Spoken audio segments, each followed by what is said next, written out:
Malampusong natapos ang gipahigayong World Bank Review Mission alang sa programa sa buhatan sa agrikultura nga Mindanao Rural Development Program kon MRDP. Sa maong review mission nga gipangunahan sa World Bank Task Team Leader nga si Carol Heron, didto nasuta nga mokabat usa ka gatos og 46 sa 225 ka mga munisipyong sakop sa programa ang nakaginansya na sa ilang gipamuhunan sulod sa programa.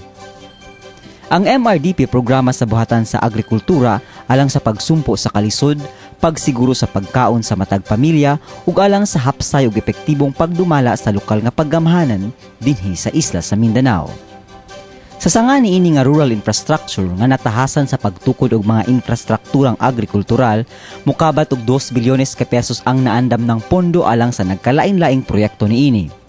Sa maong pondo, 30 milyones ka pesos ang kantidad sa mga proyektong dalan nga natapos na ug pormal nga gitunol ngadto sa katawhan.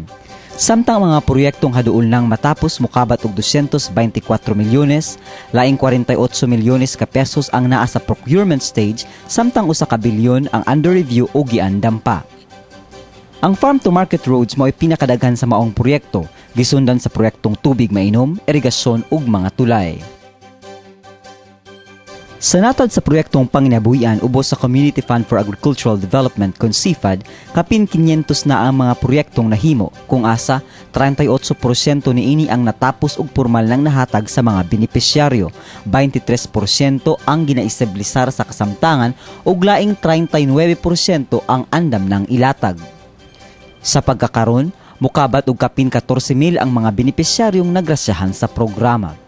Sa laing bahin, nasuta sa maong review mission nga ang mga munisipyo ubos sa Natural Resources Management kon NRM, andam na og ang pipila kanila nagsugod na sa pag-implementar sa mga proyekto nga mosalbar sa kinaiyahan. Kining maong mga lungsod gilangkuban sa RT-LIM sa Zamboanga Sibugay sa Region 9, Linamon sa Lanao del Norte alang sa Region 10, Don Marcelino sa Davao del Sur alang sa Region 11, Calamansig, Sultan Kudarat sa Region 12, Nasipit, Agusan del Norte alang sa Caraga Region, ug Dato Udinsen Suwat, Maguindanao alang sa Autonomous Region in Muslim Mindanao. Gisugda na usab ang pagsuta ug pag-review alang sa laing unom ka mga lungsod alang sa ikaduhang tuig sa pagpaimplementar sa programa. Samtang sa Investment for Governance Reform, nakita sa World Bank team nga aduna nay giandam nga mga lakang alang sa pagpataas sa lokal nga kita sa matag munisipyo, pinaagi sa pagbansay sa pipila ka mga lungsod alang sa maong kalihukan.